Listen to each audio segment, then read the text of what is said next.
With electronics पाठशाला में। आज के इस लेक्चर में हम लोग देखेंगे BSc second year third semester physics में क्या क्या पढ़ना है, कौन कौन सा पेपर पढ़ना है। ऑलरेडी मैं सिलेबस और चैप्टर पूरा डिस्कस कर चुका हूं, लेकिन इसमें बताया जाएगा कौन सा बुक पढ़ना है तथा साथ ही साथ आज हम लोग ये भी देखेंगे कि ऑप्टिक्स में क्या क्या पढ़ना है। ओके, तो उन सब चीज को भी डिस्कस करेंगे। तो देखिए, सबसे पहले अगर देखा जाए इसमें जो आपको थ्योरी पेपर पढ़ना है वो एक थ्योरी पेपर होगा और जिसका क्या नाम है, electromagnetic theory and modern optics. ठीक, जैसे अभी तक 2 सेमेस्टर में आप एक थ्योरी पेपर पढ़ के आए हैं, एक ही थ्योरी पेपर का एग्जाम दिए फिजिक्स का, वैसे तीसरे और चौथे सेमेस्टर में भी आपका क्या होगा, एक ही पेपर होगा थ्योरी का। ओके, मतलब 75 + 25 वाला कॉन्सेप्ट अभी भी क्या होगा, लागू होगा। ठीक, अब देखिए इसी पेपर को 2 पार्ट में डिवाइड कर दिया गया है। जो पार्ट ए है उसको क्या नाम दिया गया है, इलेक्ट्रोमैग्नेटिक थ्योरी, शॉर्ट फॉर्म में इसको ईएमटी कहते हैं। और जो पार्ट बी है वो आपका क्या है, मॉडर्न ऑप्टिक्स है। ठीक, मतलब पार्ट बी आपका ऑप्टिक्स होगा और जो पार्ट ए होगा वो इलेक्ट्रोमैग्नेटिक थ्योरी होगा। ठीक, इस तरीके से 2 पार्ट होंगे। पहले पार्ट में क्या होगा, आपका 4 चैप्टर होगा और दूसरे पार्ट में भी आपका क्या होगा, 4 चैप्टर होगा। क्लियर है?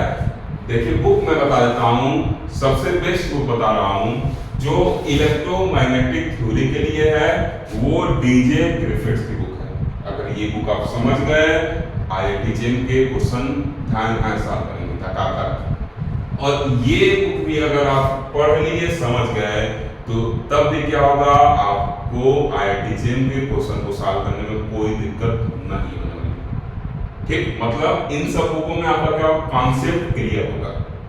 ठीक, तो ये सब बुक अगर आप किसी कंपटीशन की तैयारी कर रहे हैं तो उसके लिए बेस्ट बुक है अकॉर्डिंग टू मी।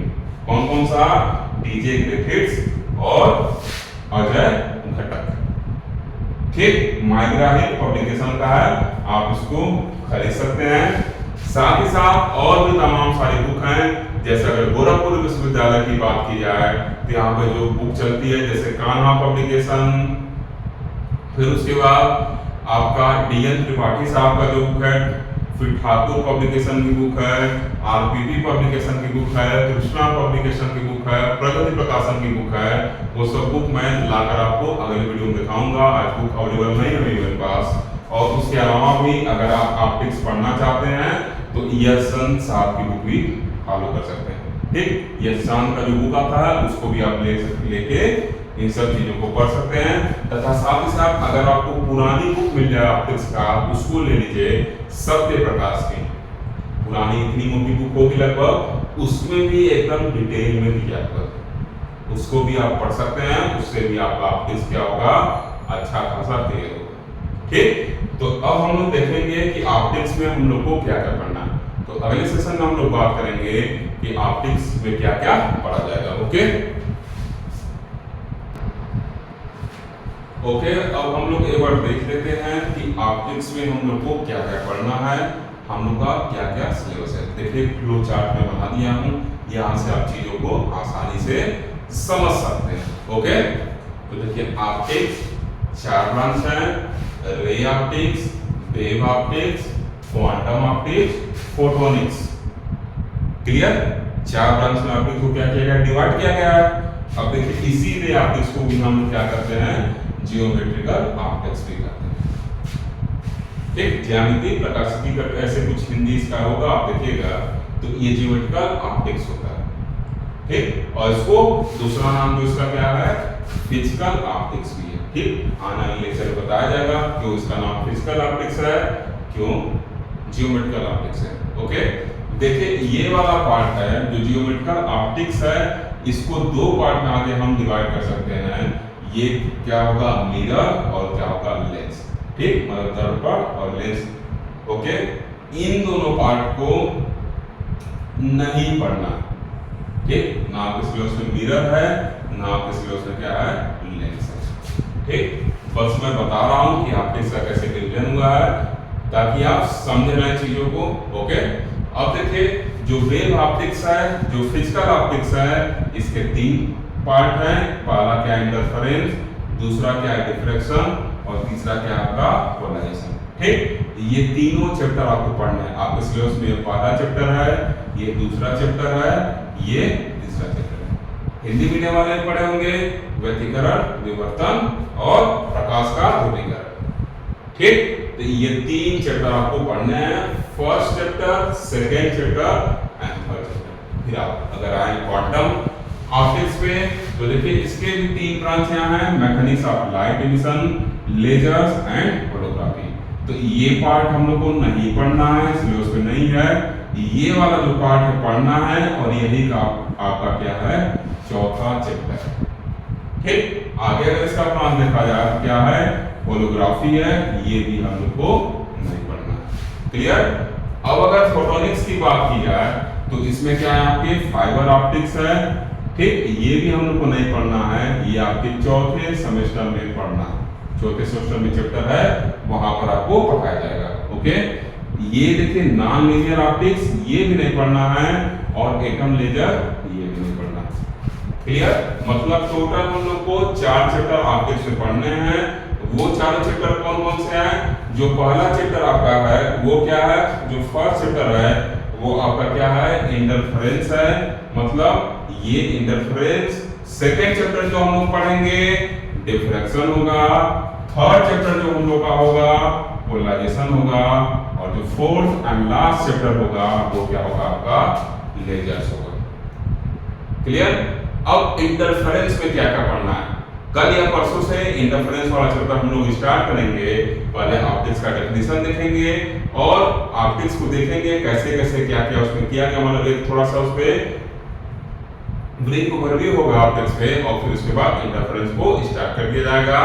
मेरा कोशिश रहेगा कि कल या परसों से अब स्टार्ट हो तो रेगुलर आपको वीडियो मिलता रहे। ठीक, अब देखिए इंटरफेरेंस को क्या किया गया है, 2 तरीके से किया जा सकता है इंटरफेरेंस। पहला क्या होता है डिवीजन ऑफ वेव फ्रंट और दूसरा क्या होता है डिवीजन ऑफ एम्पलीट्यूड। काफी आसान टॉपिक है और आसान तरीके से समझाया जाएगा। आप जब पढ़ेंगे तो ये सब आपको समझ लगेगा। ठीक, मतलब 2 तरीके से इंटरफेरेंस हम लोग को पढ़ना है, एक डिवीजन ऑफ वेव फ्रंट से और दूसरा डिवीजन ऑफ एम्पलीट्यूड से। क्लियर। अब देखिए डिवीजन ऑफ वेव फ्रंट से जो होने वाला इंटरफेरेंस है, मतलब डिवीजन ऑफ वेव फ्रंट का जो एप्लीकेशन किसमें लिया जाता है, यंग्स डबल स्लिट एक्सपेरिमेंट में लिया जाता है, फ्रेस्नेल्स बाइप्रिज्म में लिया जाता है और लायर्स मिरर में लिया जाता है। ठीक, तो ये जो यंग्स डबल स्लिट एक्सपेरिमेंट है ये हम लोग को नहीं पढ़ना है, ये आप इंटर में ऑलरेडी पढ़ के आए होंगे। ठीक, इंटर में आपने इसको पढ़ रखा है, इसको हम लोग को इस सेमेस्टर में नहीं पढ़ना। कहां से पढ़ना है हम लोग को, फ्रेस्नेल बाइप्रिज्म पढ़ना है और लायर्स साहब का जो मिरर था लायर्स मिरर पढ़ना है। क्लियर। अब देखिए जो डिवीजन ऑफ एम्पलीट्यूड है ये फर्स्ट चैप्टर की बात मैं कर रहा हूं, देखिए फर्स्ट चैप्टर में क्या क्या पढ़ना है उसको हम लोग डिस्कस कर रहे हैं। और जो डिवीजन ऑफ एम्पलीट्यूड है आपका उसमें क्या क्या पढ़ना है, थिन फिल्म इंटरफेरेंस पढ़ना है, दूसरा वेसेल फिल्म पढ़ना है, फिर क्या पढ़ना है न्यूटन्स रिंग पढ़ना है। इंटर में भी आपने पढ़ा होगा न्यूटन्स रिंग, फिर आ गया न्यूटन्स रिंग। ठीक, अब देखिए माइकलसन इंटरफेरोमीटर पढ़ना है और फिर फेब्री-पेराट इंटरफेरोमीटर पढ़ना है। इतना चीज पढ़ लेंगे पहले चैप्टर से छुटकारा मिल जाएगा। लग रहा होगा बस 6-7 हेडिंग पढ़ना है, लेकिन ये 6-7 हेडिंग जो है आपका कम से कम 1 मंथ लेगा। इस वजह से सिलेबस कम मत समझिएगा, अभी हम लोग को काफी ज्यादा मेहनत करना पड़ेगा ताकि जो हम लोग का सिलेबस है वो 30 नवंबर तक फिनिश हो जाए। ठीक, पूरे थ्योरी नोट्स के साथ आपको बोर्ड पे नोट्स भी दिए जाएंगे, आप वहां से नोट भी कर सकते हैं या आप स्क्रीनशॉट भी ले सकते हैं। ठीक, आप अगर चाहते हो इसका भी आप स्क्रीनशॉट ले सकते हैं कि आपको क्या क्या पढ़ना है। ओके, साथ ही साथ इस चैनल को आप ज्यादा से ज्यादा शेयर करिए ताकि ये जो पढ़ाया जा रहा है आपके दोस्त भी इसका लाभ उठा सकें, आपके दोस्त भी इसका एग्जाम में अच्छा खासा फायदा उठा सकें। अब तक इस चैनल पर आपको ऑब्जेक्टिव भी प्रोवाइड किया जाता था, लेकिन अब आपको थ्योरी भी प्रोवाइड किया जाएगा ताकि आपको ऑब्जेक्टिव क्वेश्चन करने में आसानी हो। साथ ही साथ अगर आप किसी बड़े कंपटीशन की तैयारी करते हो, अगर आपका सपना है आईआईटी से एमएससी करने का, जेस्ट के थ्रू किसी अच्छे कॉलेज से एमएससी करने का, सीयूटी के थ्रू किसी अच्छे सेंट्रल यूनिवर्सिटी से एमएससी करने का, आइजर से नाइजर से एमएससी करने का अगर आपका सपना है तो आप अभी से लग जाइए। ये जो पेपर है ऑप्टिक्स और ईएमटी इलेक्ट्रोमैग्नेटिक थ्योरी, इनका काफी ज्यादा रोल होता है इन सब कंपटीशन एग्जाम में। तो आप चाहें तो शायद में इन कंपटीशन की तैयारी कर सकते हैं, क्योंकि जब साथ साथ पढ़ते रहेंगे तैयारी करना आपको काफी आसान होगा। और सोच रहे हैं सब कुछ रख रहे हैं इकट्ठे एग्जाम में बैक खोलेंगे तो उससे आपको काफी दिक्कत हो सकता है। ओके, तो जल्द मिलते हैं कल और परसों फर्स्ट चैप्टर इंटरफेरेंस के साथ। Okay, thank you for watching.